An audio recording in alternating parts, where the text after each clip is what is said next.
கர்த்தரும் இரட்சகருமாகிய இயேசு கிறிஸ்துவின் இனிதான நாமத்தினால ஜீசஸ் கிறிஸ்து மிராக்கிள் மினிஸ்ட்ரி யூடியூப் சேனல் பார்க்குற அனைத்து உள்ளங்களுக்கு நண்பின் வாழ்த்துக்களை தெரிவித்துக் கொள்கிறேன். இயேசுதனும் இனிய குடும்ப வாழ்வுங்கிற தலைப்பில் என்ன கொண்டு பரிசுத்த ஆவியின் தப்புன்னு உங்களோட பேசுகிறாங்க. அந்த வார்த்தைக்கு நீங்கள் செவி கொடுங்க. வார்த்தையின்படி நீங்கள் வாழும்போது கர்த்தர் உங்களையும் உங்கள் குடும்பத்தையும் மகிழ்ச்சியின் குடும்ப தேவனாய்க்கத்தை கட்டாயமாக வாழ வைப்பாங்க. இப்போ நம்ம அன்பை குறித்து தான் செய்தி பார்த்துக்கிட்டு இருக்கோம். இன்றைக்கி அன்பை குறித்து ஒரு செய்தி பார்ப்போம். கலாத்தியர் 5:14 உன்னிடத்தில் நீ அன்பு கூறுவது போல பிறரிடத்திலும் அன்பு கூறுவாயாக என்கிற இந்த ஒரே வார்த்தையில நியாயப்பிரமாணம் முழுவதும் நிறைவேறும். அப்போ பார்த்தீங்கன்னா இந்த இந்த இந்த வசனம் பார்த்தீங்கன்னா 632 நியாயப்பிரமாணம் வந்து பைபிளில் வசனத்தில் சொல்லப்பட்டிருக்கு. அந்த 632 நியாயப்பிரமாணத்தையும் கர்த்தர் போட்ட நியாயப்பிரமாணத்தை ஏசப்பா வந்து என்ன செஞ்சாங்க, அதை அன்புனால அந்த அவ்வளோ நியாயப்பிரமாணத்தையும் நிறைவேற்றினாங்க. நிறைவேற்ற பேர் தான் நம்ம இப்போ அன்பின் காலத்தில், அந்த கிருபின் காலத்தில் நம்ம வாழ்ந்துக்கிட்டு இருக்கோம். இல்லைன்னா கர்த்தர் ஆளுகை செய்யும்போது நம்ம வாழ்ந்துக்கிட்டு இருந்தோம்னா நம்ம ஒவ்வொருத்தரும் பண்ணுற அந்த அக்கிரமம், பாவம், அடுத்தவங்க சொத்தை அபஸ்கரிக்கிறது, பொய் சொல்கிறது, இந்த மாதிரி என்ன சொல்கிறது, அகோரமான காரியங்கள் பண்ணுறது, மதுபானங்களை மதுபானம் குடிக்கிறவங்க, மற்றபடி என்ன சொல்கிறது, இந்த மாதிரி வேசித்தனம் பண்ணுறவங்கலாம் எப்போ என்ன செஞ்சிருவார், கர்த்தர் சங்காரிச்சு ஒன்றும் இல்லாமல் வெட்டி நிர்மூலமாக்கி போட்டிருப்பார். இப்போ அந்த அன்பான ஏசப்பா பிதாவாகிதன் போட்ட அந்த நியாயப்பிரமாணத்தை எல்லாத்தையும் அன்பால நிறைவேற்றியிருக்கார்.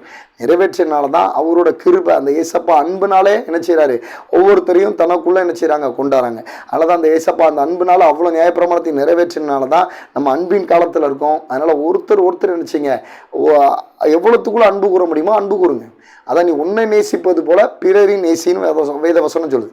அப்போ நீங்கள் என்ன செய்யணும், ஒரு சிலவங்க பார்த்தீங்கன்னா நான் ஏன்டா பிறந்தேன், நான் ஏன் பிறந்திருக்கவே கூடாது அப்படின்னு சொல்லி என்ன செய்கிறாங்க, தன்னைத்தானே என்ன செய்கிறாங்க, குறைவா ரொம்ப ரொம்ப என்ன சொல்லு தாழ்த்தி பேசுகிறாங்க.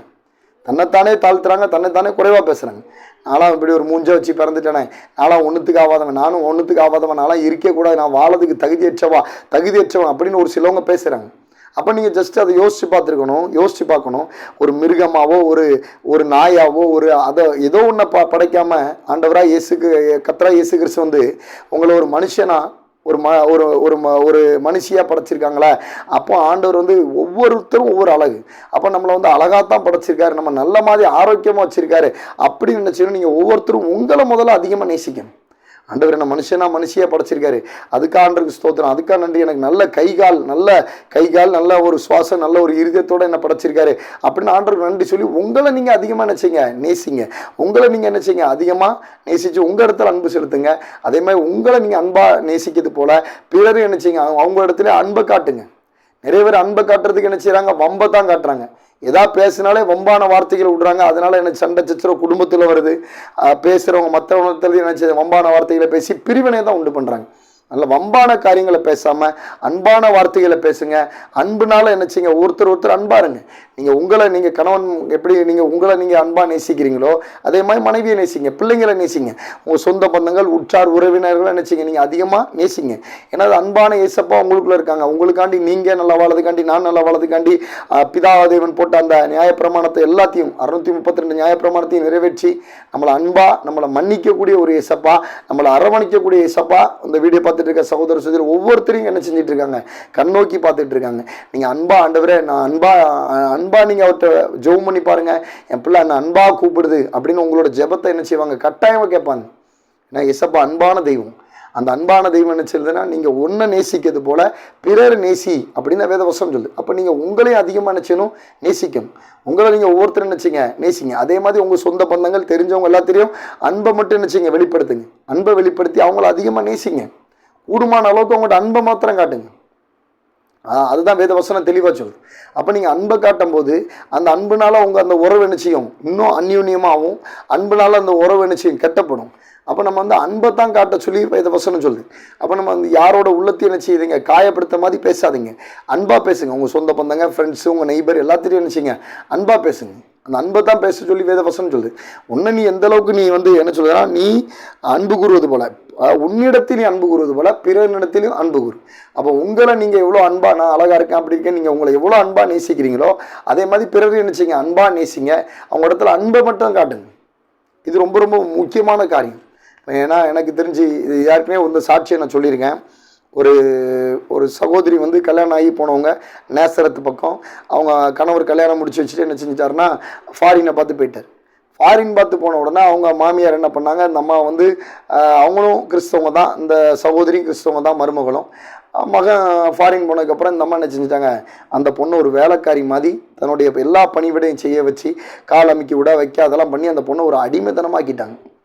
ஆனால் இந்த பொண்ணு தன்னுடைய கணவரோட மாமியார் வந்து நமக்கு அம்மா, நம்ம அப்படி தானே வேதத்தில் சொல்லப்படுது, அப்போ நம்ம அம்மாவை நேசித்த மாதிரி உங்களை நேசிக்கன்னு சொல்லி அன்பை மாத்திரம் அந்த அம்மா என்ன கொடுமை பண்ணாலும், என்ன சித்திரவதை, அவ்வளோ சித்திரவதை பண்ணியிருக்காங்க.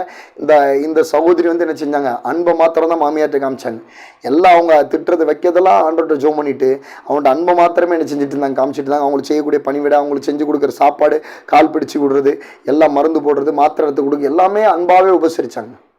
கடைசியில் பார்த்தீங்கன்னா ஒரு நாள் அந்த அன்பை மாத்திரம் காமிச்சிட்டு இருக்கும்போது அந்த ஆண்டவராக இயேசு கிறிஸ்துவை அந்த அம்மா ஜெபிக்கும் போது ஆண்டவர் வந்து அவங்க உள்ளத்தில் உணர்த்திருக்காரு. என்ன உணர்த்தினார் தெரியுமா, நீ ஏகப்பட்ட பாவம் செஞ்சிருக்க, உன் மருமகளுக்கு அவளை ஏகப்பட்ட கஷ்டப்படுத்தியிருக்க அப்படின்னு அந்த ஜெபத்தில் ஆண்டவர் உணர்த்தினோடனே இந்த அம்மா அந்த மருமக இருக்க ரூமுக்கு வந்து அப்படியே சாஸ்திராங்கமாக அப்படியே கீழே படுத்து என்ன செஞ்சிட்டாங்கன்னா விழுந்து கிடந்து மன்னிப்பு கேட்டிருக்காங்க.